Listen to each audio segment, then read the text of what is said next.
betul sekali sangat minim karena dianggapnya saat itu awalnya kecelakaan lalu lintas. Artinya Bapak mengakui sebagai mantan Kapolda Jawa Barat, mengakui aparat dari Polda Jawa Barat melakukan salah tangkap terhadap Peggy Setiawan. Seperti itukah Pak Anton?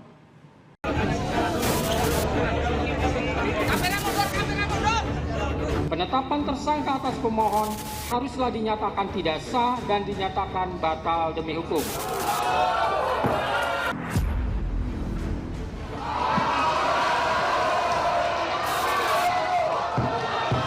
Tidak bisa diungkap dengan kata-kata. Kita sangat bahagia. Semoga takbir kebenaran ini bisa terungkap semua. Amin. Peradilan atas nama saudara Peggy Setiawan selesai dan sidang dinyatakan ditutup.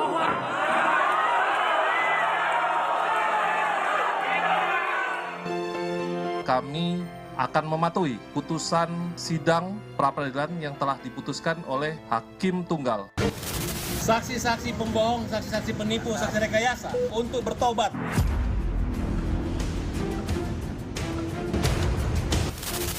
Atau ada bukti baru yang bisa kita temukan. Itu alasan-alasan yang dibolehkan oleh undang-undang untuk melakukan PK.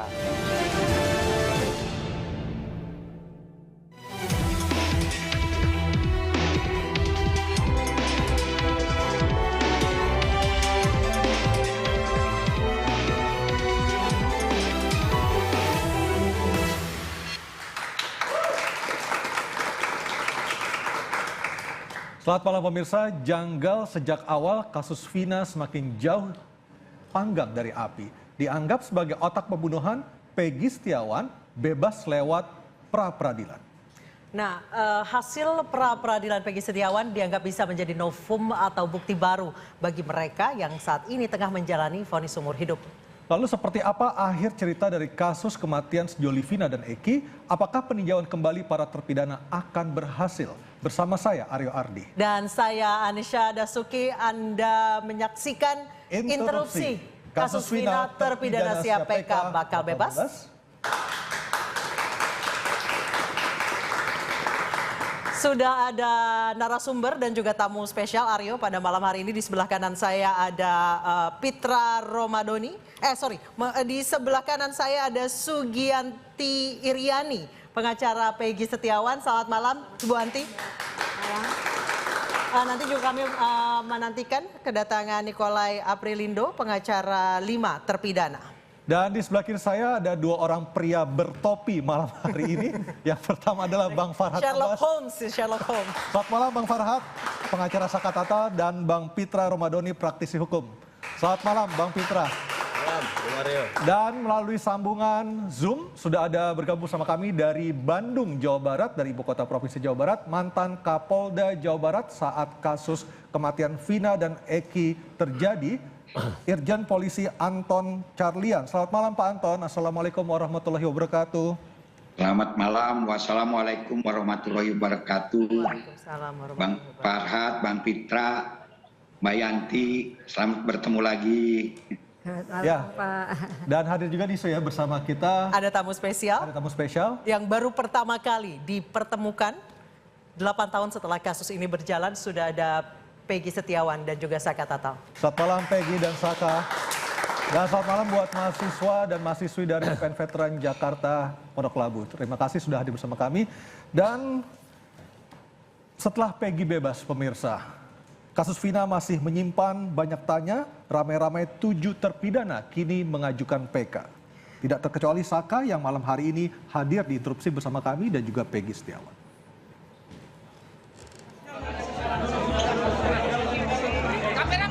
Atas nama Peggy Setiawan, beserta surat yang berkaitan lainnya dinyatakan tidak sah dan batal demi hukum.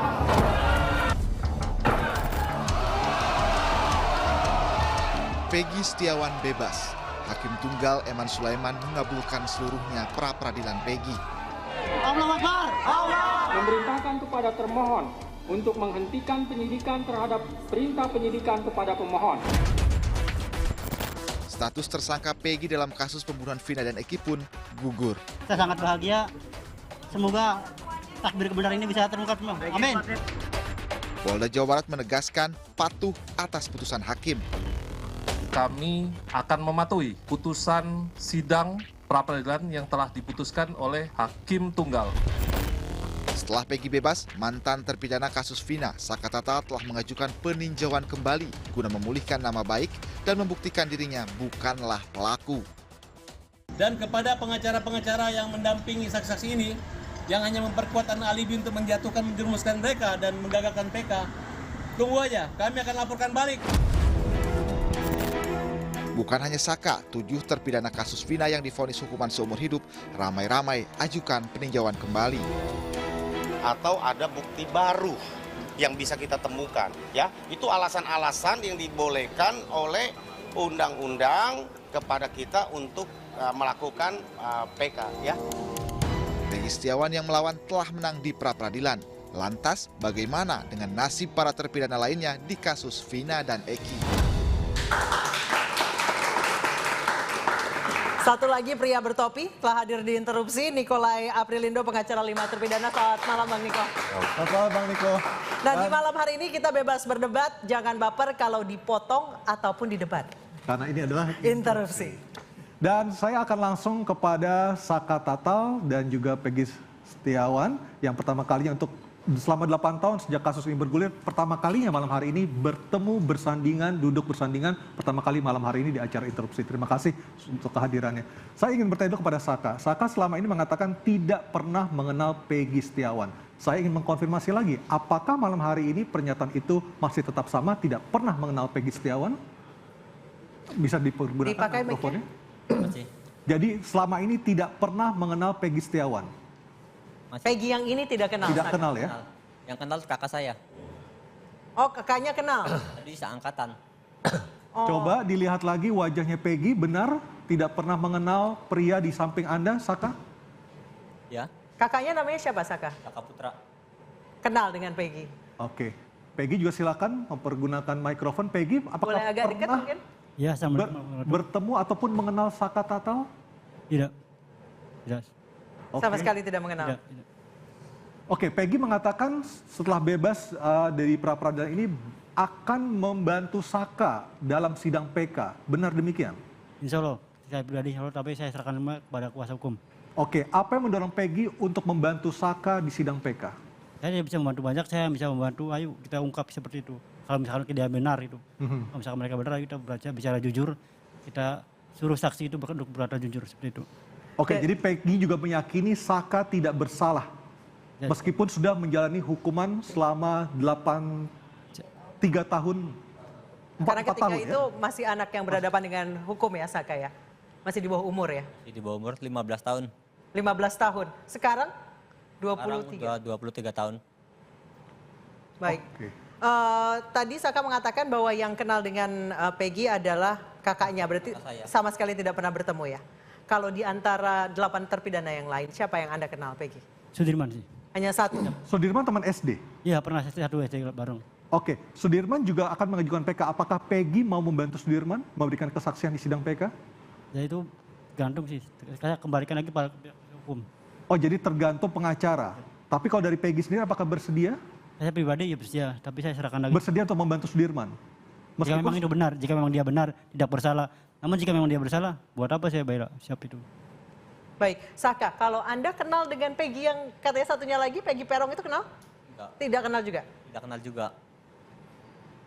Baik, jadi ketika itu Anda diciduk karena berada di tempat yang salah menurut Anda?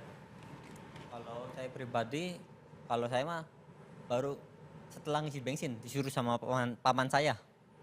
Pas baru nyampe ngisi bensin, motornya tuh minta dianterin. Keadaan tuh paman saya yang di sana yang bernama Eka Sandi udah ditangkap semua. Jadi saya di situ tuh sekedar mau nganterin motor milik Eka Sandi. Baik, saya ke Ibu Yanti. Siap. Bu Yanti, Peggy bersedia untuk Saka Tatal akan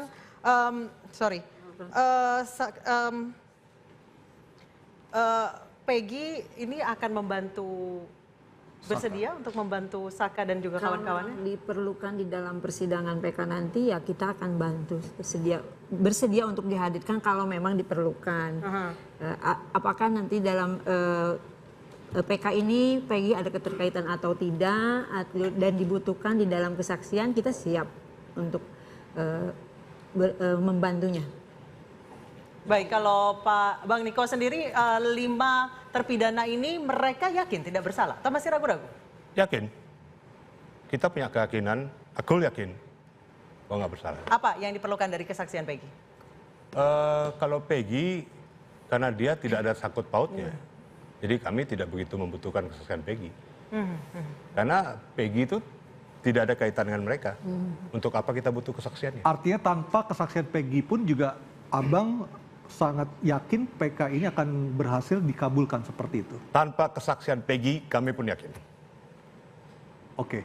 Ya. Saya ke Pak Anton. Pak Anton Carlian. Pak Anton. Halo Pak Anton. Ya. Ya. Pak Anton, dengan keluarnya pra-peradilan yang memenangkan Peggy Setiawan yang akhirnya status tersangka dicabut, pertanyaan masyarakat berikutnya adalah, apakah dengan dicabutnya status TSK dari Peggy Setiawan ini, nantinya polisi bisa kembali untuk membuat sprindik baru? Dengan dicabutnya ini memang polisi boleh membuat sprindik baru. Tetapi dengan diputusnya pra-peradilan terhadap Kang Peggy Setiawan ini kalau untuk dijadikan salah satu novum mungkin harus dikaji kembali ya. Tetapi kalau untuk dijadikan alat bukti bisa saja, yang penting asal ada keterkaitan. Tapi betul sekali tadi kata Pak Niko dan Ibu Yanti, apakah di sini Peggy Setiawan ini ada keterkaitan dengan tersangka-tersangka lain?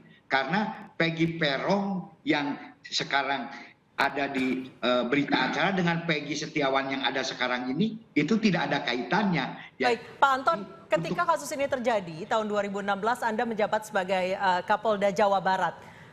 Benarkah ketika itu penyelidikannya tidak dengan scientific crime investigation dan setengah-setengah sampai banyak hal-hal yang tidak dikeluarkan, CCTV tidak ada, kemudian tes DNA juga tidak ada. Kenapa, Pak Anton? Betul sekali, karena saat itu pertama kali ditemukan itu sebagai kecelakaan lalu lintas. Nah baru 4 hari kemudian dilaporkan sebagai sebuah pengeroyokan atau pembunuhan. Namanya juga kecelakaan lalu lintas. Pasti keluarga korban itu tidak akan menyimpan baju darah, tidak akan menyimpan celana dalam, lain-lain CD gitu kan. Mohon maaf ini. Sehingga dengan demikian pengumpulan alat bukti itu sangat minim. Karena awalnya diperkirakan sebagai kecelakaan lalu lintas yang ternyata adalah merupakan pengeroyokan dan berarti bukti-bukti yang dikumpulkan bisa dibilang bukti-bukti secondary ya Pak Anton ya? Sehingga dengan demikian ya sangat terbatas sekali. Saat itu yang dibuat itu hanya otopsi kemudian visum bahwa ini ada kematian yang tidak wajar bersama luka-luka dan yang lain-lain itu ya otomatis tidak ada, sidik jari saja tidak ada. Jadi betul sekali sangat minim karena dianggapnya saat itu awalnya kecelakaan lalu lintas. Artinya Bapak mengakui sebagai mantan Kapolda Jawa Barat, mengakui aparat dari Polda Jawa Barat melakukan salah tangkap terhadap Peggy Setiawan. Seperti itukah Pak Anton? Untuk Peggy Setiawan yang sekarang ya kita hormati, ini sudah ada keputusan final dari pra-peradilan. Nah kalau yang 5 lagi Pak Anton? Kalau yang 5 lagi karena sudah ada keputusan dari 3 criminal justice system, ini harus kita uji ranahnya yaitu dengan eksaminasi. Karena harus ada perangkat yang mengujinya. Eksaminasi itu kan ada eksaminasi internal, ada eksaminasi publik, tapi karena ini sudah menjadi sebuah perhatian daripada publik, bisa eksaminasi khusus untuk menguji bagaimana penuntutan jaksa, keputusan dari hakim dan juga harus ada audit investigasi. Dari awal saya demikian. Bang Karena Nikos, semuanya kita bisa menuduh, tetapi perangkat yang akan membongkar atau menelaah semua analisis dan evaluasi ini harus ada. Nah, dari sini nanti kita akan mengetahui dengan adanya eksaminasi mungkin saja, oh ini ada kekeliruan jaksa, kekeliruan hakim. Ini pun juga bisa dijadikan salah satu bahan untuk PK gitu kan. Baik, baik. Saya ke Bang Niko. Bang Niko, eksaminasi ulang kasus yang telah berlangsung telah berlalu 8 tahun. Sudah siap dengan bukti-buktinya? Saya sangat siap, kami sangat siap. Apa yang dikatakan oleh Irjen Pol Anton tadi, saya sangat sependapat. Dia mengakui bahwa pada saat 2016 dengan bukti yang sangat minim. Itu pertama, ya kita pegang dulu itu. Yang kedua, perlu saya sampaikan di sini bahwa segala novum sudah kami siapkan. Bahkan novum yang serahasia apapun sudah kami pegang. Yang publik tidak tahu. Apa tuh? Boleh di-share ke kami saat ini? Boleh. Yang pengamat, yang praktisi katanya tahu ini tahu itu, tidak. Kami pegang yang mereka tidak tahu. Dan kami akan buka itu di novum. Saya dari tahun 1994 sudah bergelut di bidang hukum. Tahun 2000 saya ungkap kasus pembunuhan 3 staf UNHCR di Atambua. Kemudian tahun 2002 saya ungkap kasus pembunuhan penembakan tentara UNPKF di Atambua. Bang Niko. Menggunakan apa? Scientific Crime Investigation. Tahun 2000 belum ada HP. Belum ada apa-apa. Saya, Pak Goris Mere, Pak Groseno, Pak Alfons Lemau, kami bisa ungkap. Oke, kita nanti juga akan menanyakan seperti apa Peggy Setiawan saat ini, apakah benar polisi nantinya bisa mengeluarkan sprindik baru dan bisa menetapkan Peggy untuk menjadi tersangka lagi. Kita akan membahasnya saat lagi, hanya di interupsi.